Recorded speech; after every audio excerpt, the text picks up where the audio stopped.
Audio Jungle.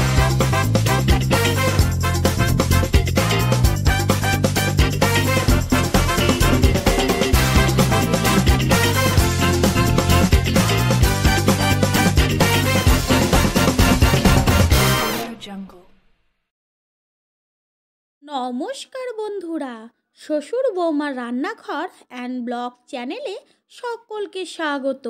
আশা করি আপনারা সকলে ভালো আছেন। আজ যে ভিডিওটা শেয়ার করব সেটা একটা রিকোয়েস্ট ভিডিও, আর রেসিপিটার কথা বলেছে যে সে আমার কাছে অনেক প্রিয়। সে হচ্ছে আর কেউ না, লাইফস্টাইল ব্লগ তনুদি। রেসিপিটা হচ্ছে ব্রোকলির স্যুপ। ব্রোকলি এমন একটা সবজি যে সমস্ত রকম রোগীদের পক্ষে খাওয়া কিন্তু খুবই ভালো। ব্রোকলিতে আছে নানান রকম গুণাগুণ, যেমন vitamin, protein, carbohydrate, antioxidant, fat, mineral, potassium, phosphorus, সমস্ত রকম গুণাগুণ কিন্তু এই ব্রোকলির থেকে পাওয়া যায়। সন্ধ্যাবেলা যদি গরম গরম এরকম ব্রোকলির স্যুপ বানিয়ে সকলকে খাওয়ান তাহলে কিন্তু ভীষণ ভালো হবে, আর খেতে কিন্তু ভীষণ টেস্টি। তাহলে রেসিপিটি দেখে নেওয়া যাক। ব্রোকলির স্যুপ তৈরি করার জন্য এখানে আমি একটা ব্রোকলি নিয়েছি ছোট ছোট টুকরো করে, আর মটরশুঁটি, গাজর, বিনস আর পেঁয়াজ। আপনারা চাইলে এইখানে আপনাদের প্রিয় অন্যান্য সবজিও ব্যবহার করতে পারেন। এবার গ্যাসের ওভেনে ফ্রাই প্যান বসিয়ে ফ্রাই প্যানটা ভালো করে গরম করে নিয়েছি। এবার এর মধ্যে দিয়ে দিচ্ছি অলিভ অয়েল। এখানে আপনারা অলিভ অয়েলের পরিবর্তে বাটারও ব্যবহার করতে পারেন। তারপর গ্যাসের ফ্লেম বাড়িয়ে অলিভ অয়েলটা গরম করে নিয়ে দিয়ে দেব 1 চা চামচ রসুনের কিমা আর 1 চা চামচ আদার কিমা।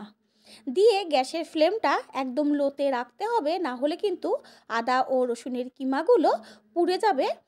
এবার সামান্য একটু ভেজে নিয়ে ভাজা একটা সুন্দর গন্ধ বেরোলে এর মধ্যে দিয়ে দিচ্ছি ব্রোকলি দিয়ে রসুন ও আদার কিমার সাথে 1 মিনিট মতন একটু ফ্রাই করে নিতে হবে।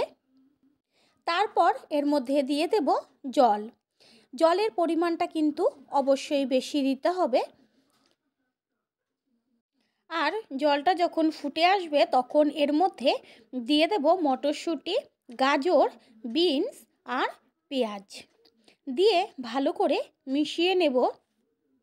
এবার এর মধ্যে দিয়ে দিচ্ছি লবণ পরিমাণ অনুযায়ী, আর দিচ্ছি তেজপাতা। 2টো তেজপাতা এখানে ছিঁড়ে দিয়েছি। এই স্যুপে তেজপাতার ফ্লেভারটা কিন্তু দারুণ লাগবে। এবার একটি ঢাকনা দিয়ে ঢেকে দেব, আর হতে কিন্তু একদমই বেশি সময় লাগবে না। 2 থেকে 3 মিনিট পর ঢাকনাটা সরিয়ে নেওয়া হলো।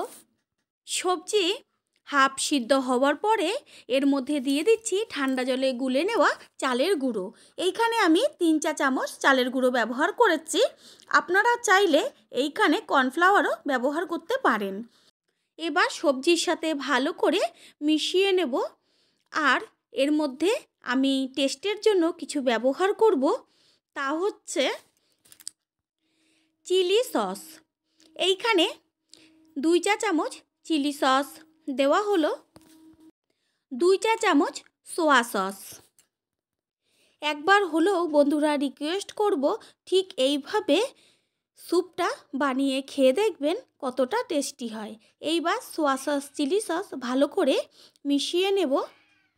দিচ্ছি 1 চা চামচ গোলমরিচ গুঁড়ো দিয়ে মিশিয়ে নেব।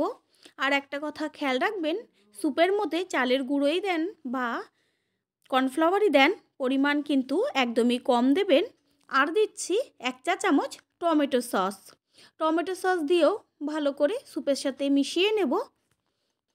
যদি কর্নফ্লাওয়ার বা চালের গুঁড়োর পরিমাণটা বেশি হয়ে যায় তাহলে কিন্তু স্যুপ একদম থকথকে ঘন হয়ে যাবে। আর স্যুপের টেস্টটা আরেকটু বাড়াবার জন্য এর মধ্যে দিয়ে দিচ্ছি বিট লবণ। এখানে আমি 2 রকম লবণই কিন্তু ব্যবহার করেছি। লবণ দেবার পরে আরও একবার স্যুপটা ভালো করে মিশিয়ে নেওয়া হলো। আর মিডিয়াম ফ্লেমে 2 মিনিট মতন ফুটলেই স্যুপ রেডি হয়ে যাবে।